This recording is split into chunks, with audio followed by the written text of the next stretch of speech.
the other hand, you've also seen the growth of a lot of citizen-led solidarity groups with migrants. Before this crisis, there we could count them on one hand. I mean, there were four active groups, but now there's been a whole lot of individuals and organizations who are working in different ways in solidarity work with migrants. A lot of them, I think, are very unreflexive about the whole process, and they buy into, in a certain way, into the right-wing agenda. In 2015, a lot of them were doing the work of the police, getting people who came to train stations into camps, and now furthering a certain type of integration agenda.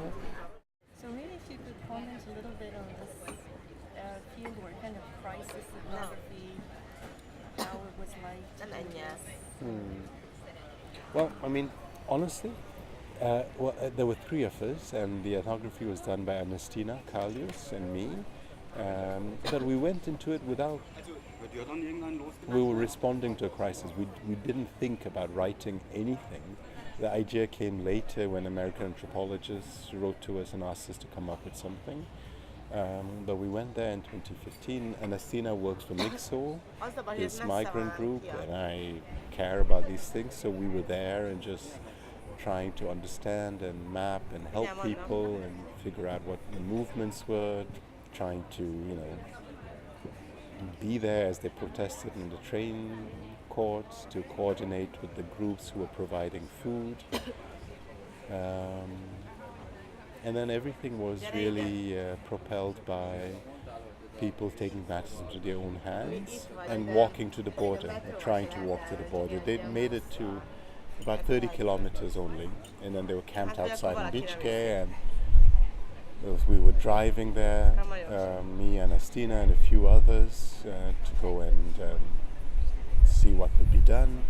On the way we picked up two brothers, Syrians, one of whom was somewhat disabled. He couldn't walk very well.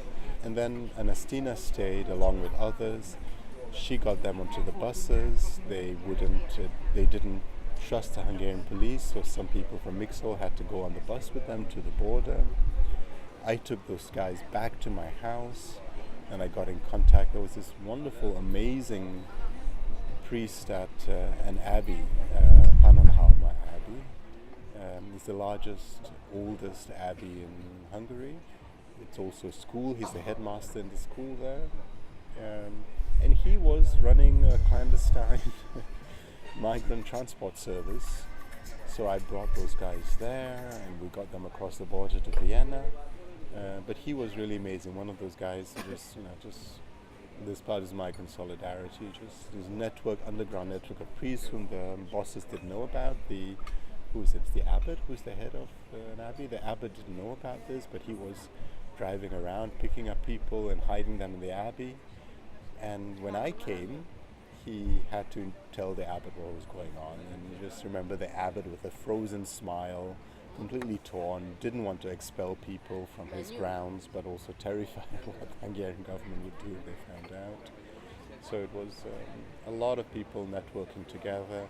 And we had all these 18-year-old women coming across from Austria and driving people across the border. It was really interesting. They were all 17, 18, 19, all women, have no idea why, just driving people across. It was very cool.